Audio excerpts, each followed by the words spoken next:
My name is Maria Pisani-Brown, and I've been coming to art for cancer ever since I got diagnosed with breast cancer.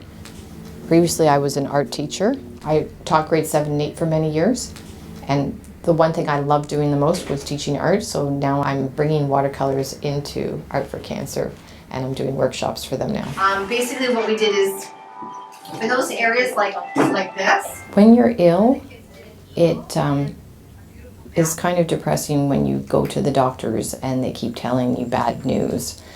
And when it starts to progress and the doctors are telling you that they can't help you, they can only control the pain. A lot of people could get very depressed with that, and if they stay home and keep thinking about it, it just makes things worse. And Art for Cancer allows people to get out of the rut and out of the hole. I call it the black hole. And you know, for a couple of hours, just to get away from that and do something and keep your mind active and your hands creating something beautiful is the escape that oftentimes I think is the best medicine. But do it on your paper first and see if you like it.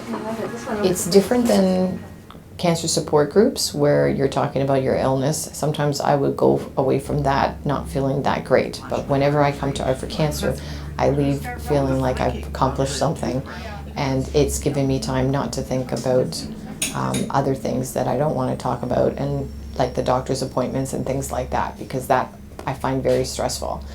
So this is a place that you can go and get comfort and not worry.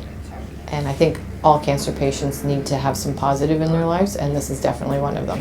So you can apply it to a lot of the things that you do. One of the things that was on my bucket list was to go to France and go to Monet's garden, which I did about 2 or 3 years ago. And so a lot of my paintings now I just want to do water lilies. So that was really fun. As a teacher, I've always worked with kids, and of course when you have a class of 30 kids, they all have different views about art.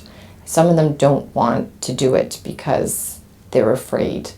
And they're actually my favorite ones to get through, that you can do this. You're gonna try that? And I know how to do it, break it up in small segments and little steps so that people can be successful. So I think that I can do that here for the cancer patients and the ones that have no experience at all, that they can come here and have a lot of fun and create something wonderful. It allows me to forget about my diagnosis, and it brings me a lot of peace and happiness to be here and to create things.